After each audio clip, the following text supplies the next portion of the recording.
కోరుతున్నారో వాటికి మించి దేవదేవుడు మీ పట్ల అద్భుతాలు చేయును గాక. హల్లెలూయా. ఆయనకు అసాధ్యమైనది ఏది లేదు ప్రియులారా. ఆయన వైపు దృష్టి నిలుపుదాం. ఆయన మన కోసం ద్వారాలు తెరిచే దేవుడు ఆయన. చిన్నప్పుడు మా నాన్నగారు రాజమండ్రిలో మేము సేవ ప్రారంభించినప్పుడు, మా తల్లిదండ్రుల సేవ ప్రారంభించినప్పుడు మేము రాజమండ్రిలో పుట్టాం. మా అక్క, నేను, మా తమ్ముడు ముగ్గురం రాజమండ్రిలోనే పుట్టి పెరిగాం. ఆ సందర్భంలో మా పరిస్థితి ఎలా ఉండేది అంటే, నాన్నగారు ఆ సందర్భాల్లో చెబుతుంటారు, నేను కూడా తల్లిగారిని కూడా చాలా విషయాలు అడిగి ఒక డైరీ పెట్టుకున్నాను, దానిలో రాస్తూ ఉంటాను. అమ్మ, మా చిన్నప్పుడు పరిస్థితులు ఎలా ఉండేవి అని అడిగితే కొన్ని సందర్భాల్లో మా తల్లి చెప్తా ఉంటారు, మాకేదైనా అనారోగ్యం వస్తే గవర్నమెంట్ హాస్పిటల్ తప్ప ఇంకెక్కడికి వెళ్ళలేని పరిస్థితి. ఒక చిన్న నర్సింగ్ హోమ్ ఉండేది మా ఇంటి ప్రక్కనే. ఆయన కూడా అప్పుడప్పుడు మాకు వైద్యం చేస్తుండేవాడు. కానీ most of the times we rushed in to government hospital. ఒక రోజున నాకు జ్వరం ఏదో వచ్చింది. మా నాన్నగారు నన్ను జాగ్రత్తగా గవర్నమెంట్ హాస్పిటల్ తీసుకెళ్ళిన తర్వాత డాక్టర్ గారు చూసిన తర్వాత ఒక బ్రౌన్ కలర్ షీట్ చిన్న చిన్న ముక్కలు చేసి స్లిప్స్ ఉండేవి. దాని మీద ఏదో రాసేవాడు ఆయన. డాక్టర్ గారు రాసేదంతా ఎవరికి అర్థమవుతుంది? Very nice. అయితే నర్సు గారికి, లేకపోతే మెడికల్ షాప్ ఆయనకి, వాళ్ళిద్దరికి అర్థం అవుతుంది. మనకేం అర్థం అవుతుంది. పి అని ఎలా ఉంటుంది అంటే పారాసెటమాల్ అనమాట. ఏ అని ఎలా ఉంటాయి ఎనాసిన్ అనమాట. అవి వాళ్ళకి మాత్రమే అర్థం అవుతాయి, మనకు అర్థం అవ్వవు అన్నీ కూడా. సరే, ఒక ఆయన డాక్టర్ గారి దగ్గరికి వెళ్ళి, సార్ ఈ పైన ఏదో రాశారండి, ఎవరికి అర్థం అవ్వట్లేదంటే, పెన్ పని చేస్తాం లేదో చూశానయ్యా అన్నాడంట. అది కూడా మెడిసిన్ అనుకుంటే మొత్తం తిరిగేసాడు ఆయన. ఎందుకంటే ఆ కింద కూడా అలాగే ఉన్నాయి, ఆ రాతలు అలాగే ఉన్నాయి. అది కూడా ఏదో మెడిసిన్ అనుకుని తిరిగాడు కానీ ఎక్కడ దొరకలేదు. సరే, మా నాన్నగారు మమ్మల్ని హాస్పిటల్ తీసుకెళ్లారు.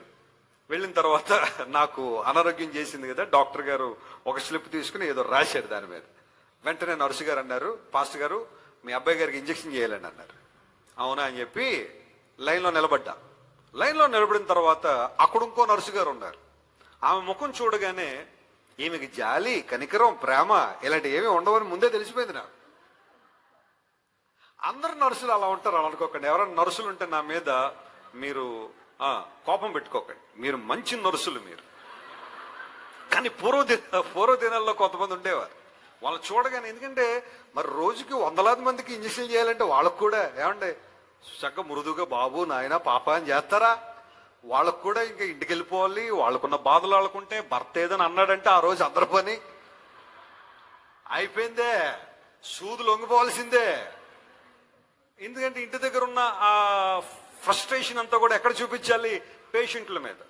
అప్పుడు స్టెరైల్ చేసిన ఇంజెక్షన్స్ ఉండేవి, ఆ తర్వాత డిస్పోజల్ వచ్చినాయి, కానీ అప్పుడు స్టెరైల్ చేసి వేస్తూ ఉండేవారు కదా. ఆ సందర్భంలో మా నాన్నగారు వచ్చి, నాయన ఒక ఇంజెక్షన్ అంటే బాబు వేసుకోరా అనగానే లైన్లో నిలబడ్డాను. నర్సు గారి దగ్గర రాగానే నాకు ఏదో ఇబ్బంది అవుతుంది అనిపిస్తుంది.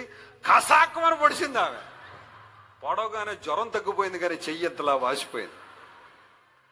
3 రోజుల తర్వాత మళ్ళీ నా చెయ్యి లెగట్లేదు, మొత్తం ఈ మాత్రం సైజు వాసిపోయి ఏదో జిమ్ చేసినప్పుడు అవుతుంది చూసారా, అలాగే అయిపోయింది.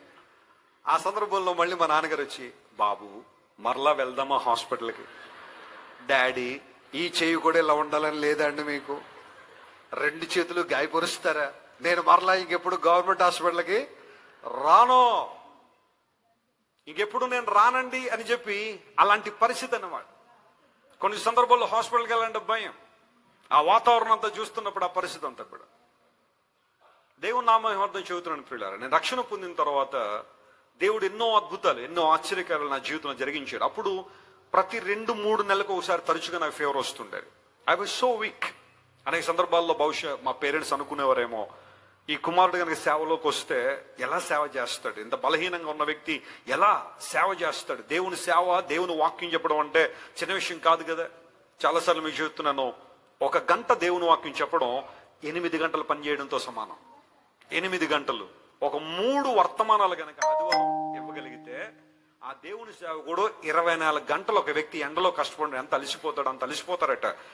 మాట్లాడడం అంటే అంత కొంచెం కష్టతరమైన విషయమే. అయితే మా కుమారుడు ఎలా సేవ చేస్తాడన్న పరిస్థితి బహుశా మా తల్లిదండ్రులకు వచ్చి ఉండొచ్చు. The moment when I gave my life to Jesus and asked him, Lord I truly depend on your strength. నా బలం, నా శక్తి, నా జ్ఞానం అయితే కాదు, నీ బలంతో నన్ను నడిపించు ప్రభు అని దేవుని సన్నిధిలో ప్రార్థన చేసి 2001లో నా జీవితాన్ని ప్రభు చేతిలో పెట్టి 2003 నుంచి దేవుని సువార్త కోసం తిరుగుతున్నాను. ఈ రోజుకి 21 సంవత్సరాలు ఆలు పెరగకుండా దేవుడు నన్ను తీసుకెళ్తున్నాడు. అనేక ప్రాంతాల్లో అనేక ద్వారాలు దేవుడు నా ముందు తెరిచాడు. దేవుడు తన బలంతో తన శక్తితో నింపి, కొన్నిసార్లు బ్లెస్సీ గారు అంటూ ఉంటారు, ఏమంటే మీకు ఇంత బలం ఎక్కడి నుండి వస్తుందండి, ఎక్కడి నుండి వస్తుంది ఈ స్ట్రెంత్ అంతా? ఎక్కడికో ప్రయాణం చేసి వస్తాను, 2-3 గంటల కన్నా పడుకోవడానికి ఉండదు, మరలా లేచి మరలా ఇంకో ప్రయాణానికి వెళ్ళాలి. విమాన ప్రయాణాల్లో, కారు ప్రయాణాల్లో, అనేక చోట్లకి వెళ్ళి దేవుని స్వార్థ ప్రయాణించి మరలా వస్తున్నప్పుడు దేవుని కార్యాలు. ఎందుకు మాట చెబుతున్నాను తెలుసా? When God opens a door for you, no one is able to shut it down. దేవుడు నీ కోసం ద్వారాలు తెరిస్తే, ఒక ఆశ్చర్యకార్యం దేవుడు నీ జీవితంలో జరిగిస్తే, మరలా ఏ ఒక్కరు దాన్ని ఏం చేయలేరు, మోయలేరు. నమ్ము ప్రియ దేవుని బిడ్డ, ఆయన నీ కోసం తెరిచే ప్రతి ద్వారము నీకు శ్రేష్టమైనదే. హల్లెలూయా.